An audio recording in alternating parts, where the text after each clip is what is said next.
বিভিন্ন এলাকা এই মুহূর্তে অতিক্রম করছে এবং তাদের হাতে মশাল রয়েছে।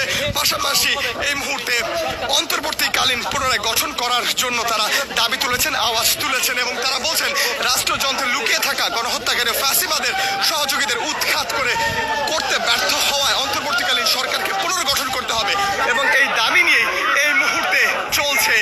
তুলে ধরার চেষ্টা করছি ঢাকা বিশ্ববিদ্যালয় থেকে এবং এই মশাল মিছিলে জুলাই মঞ্চের কর্মী যারা রয়েছেন তারা আওয়াজ তুলেছেন, তারা স্লোগান ধরেছেন। এই মুহূর্তে দরকার জাতীয় সরকার এবং বিপ্লবী সরকার। এই স্লোগানে এই মুহূর্তে তারা জাতীয় সরকারের